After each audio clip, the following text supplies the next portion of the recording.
5 days had slipped by since our child entered the world, and the joyous occasion was marred by an unexpected visit from my husband.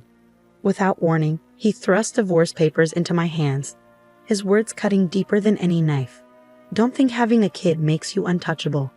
Get too cocky, and I'll divorce you in a heartbeat. You wouldn't stand a chance raising a child alone."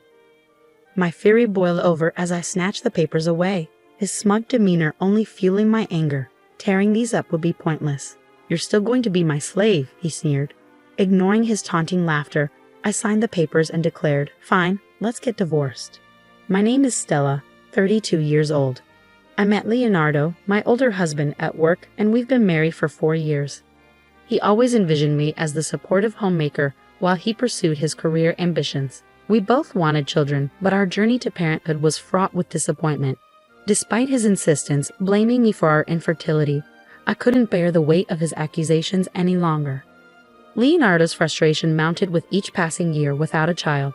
He lashed out, blaming my lack of fertility on my role as a stay-at-home wife. His demands for household chores became increasingly unreasonable, turning our home into a battleground. Though far from my hometown, I couldn't endure the emotional turmoil any longer. I lived a solitary existence, devoid of nearby friends or outings, my days consumed by mundane tasks like grocery runs. Without employment, my financial freedom was scarce, contributing to the suffocating monotony of my life. It wasn't solely Leonardo who pinned me against the wall with his relentless pressure. 2 years into our marriage, with no sign of pregnancy, even his parents joined the chorus of inquiries about our elusive grandchild. When they probed, my husband deflected blame onto me, leaving me to bear the weight of their expectations alone. As the days stretched into an endless abyss, a glimmer of hope emerged when the pregnancy test revealed a clear positive. Tears of joy streamed down my cheeks at the long-awaited news. Eager to share my elation, I snapped a photo of the test and sent it to Leonardo, hoping it would revive his spirits. Yet, his response was silence. When he returned home, he handed me his belongings as usual, oblivious to the momentous news. As I broached the topic at dinner, his indifference pierced through me. "I'm pregnant," I announced, hoping for a spark of joy in his eyes. But his gaze remained fixed on the television, his reply cutting through the air like a blade. "Seems like it is. That all." Confusion and disappointment flooded my senses. Wasn't he supposed to be ecstatic? Didn't he yearn for this moment as much as I did? Desperate for affirmation, I pleaded with him, hoping to share in the joy together. But his response shattered my illusions. "Don't get all high and mighty just because you got pregnant. Do you even realize how long you kept me waiting? Don't think I'll be kind just because you're pregnant. You're not working." I expected to continue with the household chores as I always had, never once considering slacking off or expecting any special treatment. All I yearned for was a single "I'm happy" from Leonardo. But as my tears of joy from moments ago turned to tears of sadness, Leonardo paid me no heed, retreating to the bedroom without a word. Why couldn't he share in my happiness? He had expressed such a fervent desire for a child. At the obstetrician's office, the news of expecting twins should have been cause for celebration, yet Leonardo remained stoic. Perhaps it hadn't sunk in yet, I reasoned. My belly hadn't yet swelled with the evidence of our impending parenthood. Surely, as my pregnancy progressed, he would come around. But weeks passed, marked by morning sickness and unrelenting fatigue, and still Leonardo showed no interest in my well-being or the looming responsibilities. During a routine checkup, a chilling truth was revealed. The risk of miscarriage loomed over us. "Please try to rest as much as possible," the doctor urged. The word miscarriage cast a shadow over everything, but I clung to the hope that our babies would survive. The doctor's prescription was clear: bed rest at home. Desperate for Leonardo's support, I reached out to him, but once again silence met my plea. Even when I shared the news of the checkup upon his return, his demeanor remained unchanged. Struggling through the days, I realized that I couldn't endure this alone. That evening, I made the decision to retreat to my parents' house earlier than usual. As I prepared to leave, Leonardo's parting words stung, reminding me of my responsibilities. "Don't let yourself go at your parents' place. And remember, you're still in charge of the house when you return. Don't slack off too much."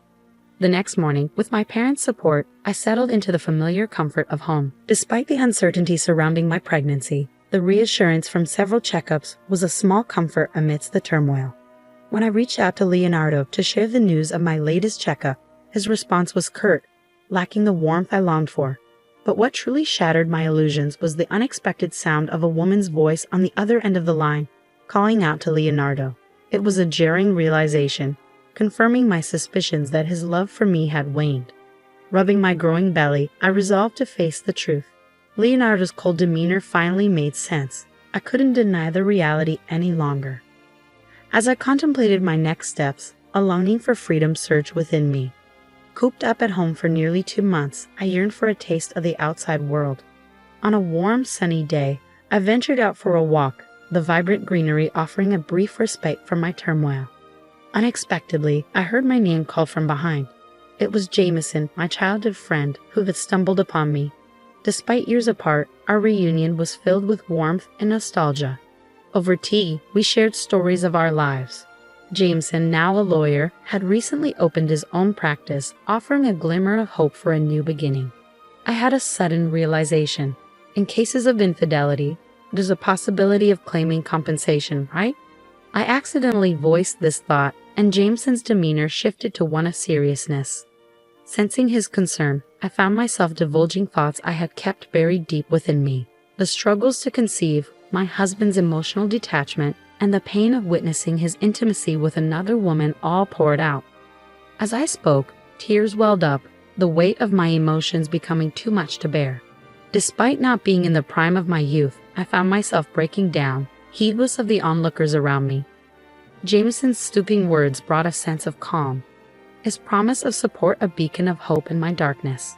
"Let's gather evidence," he urged, his determination unwavering. "You can't fight without proof of infidelity. Anything will gather physical evidence." Grateful for his guidance, I agreed to enlist the help of a private detective agency recommended by Jameson. With their expertise, we uncovered the painful truth. Leonardo had been entertaining his mistress in our own home, their affair flourishing under my unsuspecting gaze. The woman, a colleague from our workplace, had been well aware of his marital status, yet chose to engage in a clandestine relationship with him. It was a devastating blow, especially considering the timing coincided with Leonardo's growing frustration over our infertility struggles. Blaming me, he had treated me as little more than a servant, indifferent even in the face of my pregnancy. Anxiety gnawed at me as I faced the impending arrival of my first child. Little did I know, while I grappled with the uncertainties of motherhood, my husband was entangled in an affair with another woman. Learning this truth ignited a fury within me. So that was why he couldn't muster any joy when I finally conceived. While I endured the pains and anxieties of pregnancy, he reveled in his own pleasure. Mere divorce wouldn't suffice. I was determined to make him pay for his betrayal. With Jameson the lawyer by my side, we crafted a plan to ensure justice. Jameson's unwavering support bolstered my resolve, his genuine concern a beacon of comfort in my storm. On the day of my delivery, amidst the pain and anticipation, I brought 2 healthy twins into the world. Yet it was only on the 5th day that Leonardo deigned to show his face. His callous words pierced through me like daggers, his disdain evident even as I lay recovering from childbirth. "You took 9 days in the hospital, huh? What a luxury," he sneered. "You couldn't even get pregnant quickly, neglected your duties at home, and ended up with a C-section. You're a failure as a woman." His words were a cruel blow, especially considering the circumstances. He didn't even spare a glance at our newborns. Containing my rage, I accepted the piece of paper he thrust towards me. Divorce papers, already adorned with his signature. "Don't think having kids makes you untouchable," he spat. "If you slack off on housework because of them, it's instant divorce. You'd be in trouble if we divorced, right? I won't forgive you." My husband brandished the divorce papers before me, his actions igniting a fiery rage within me. I snatched the papers from his grasp, his taunts falling on deaf ears. "Tearing it up is useless," he sneered. "I can easily obtain another from the city office." Ignoring his derision, I retrieved a pin from my bag. "Fine, let's get a divorce. It's something I've been wanting too," I declared, my determination unwavering. "And I won't allow you near the children. I want you gone from this place as soon as possible." With those words echoing in my mind, I signed the divorce papers, Leonardo's sneer only fueling my resolve. As he reached out to snatch them back, his threats echoed through the room. "Do you even know what you're saying? How will you raise these kids alone? You should just be my slave for life." But I was resolute. I've already informed my parents of our decision. From now on, I'll live with them. I don't need a man who cheats on me, I countered, my voice steady despite the turmoil within. How long do you think that bravado will last? You can't make it without me. You'll regret it when it's too late, he warned, his arrogance palpable. However, before the tension could escalate further, a new voice cut through the room. Excuse me, my name is Mr. Wood, and I'm Stella's lawyer, Jameson announced, stepping into the fray. Leonardo's grip on the papers faltered at the unexpected intrusion. Who are you? What do you mean, lawyer? Leonardo demanded, attempting to assert his dominance. But Jameson remained composed, undeterred by the confrontation. We already have evidence of your infidelity. If you don't agree to the divorce, we'll proceed with mediation or a lawsuit. And if you refuse to negotiate compensation, we'll take this matter to court, Jameson stated firmly, his resolve unshakable. Caught off guard by the legal threat, Leonardo hesitated, allowing a moment of pause in the heated exchange. I couldn't fathom the absurdity of the situation. After broaching the subject of divorce himself, Leonardo now seemed bewildered by the prospect. Jameson's persuasive arguments fell on deaf ears as I handed the signed divorce papers to him, seeking refuge in the authority of the law. Mr. Wood, please take care of this, I requested, passing the papers into Jameson's possession. Before Leonardo could react, Jameson swiftly secured them in his bag, his demeanor radiating confidence and authority. But Leonardo's disbelief quickly turned to desperation. You're joking, right? We're not really getting a divorce, are we? He pleaded, his voice tinged with panic. You know you can't manage without me, especially with twins. It'll be a financial burden. I met his plea with a steely gaze, refusing to waver. I can't believe you're the one who brought up divorce, and now you're saying this. We're still getting divorced, and I'll be seeking alimony. You never planned on contributing to household chores or childcare, did you? His attempt to belittle me with threats of dependency only fueled my anger. Don't demean women by suggesting they become slaves, I snapped, my voice rising in indignation. From now on, if you have anything to say, go through Mr. Wood. There's no point in coming here. We have nothing more to discuss.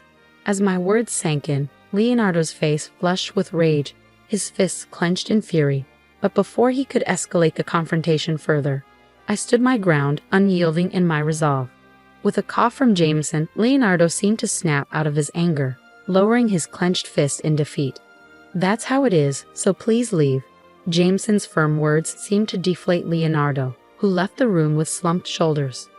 Following that confrontation, I enlisted my parents' help to submit the divorce papers to the city office. Without any complications, the papers were accepted, and I was finally granted the official divorce I had sought. From that day forward, my phone was bombarded with incessant calls and messages from Leonardo. However, Jameson's professionalism shone as he adeptly handled the legal proceedings. With his assistance, I received proper alimony from both Leonardo and his affair partner, ensuring financial stability for the foreseeable future. Several months later, their affair was exposed at their workplace, leading to the woman's voluntary resignation and Leonardo's transfer to a rural area. Despite his attempts to start anew, rumors trailed him, resulting in social isolation and eventual dismissal from his job. Meanwhile, I returned to my parents' home, facing the challenges of child-rearing every day.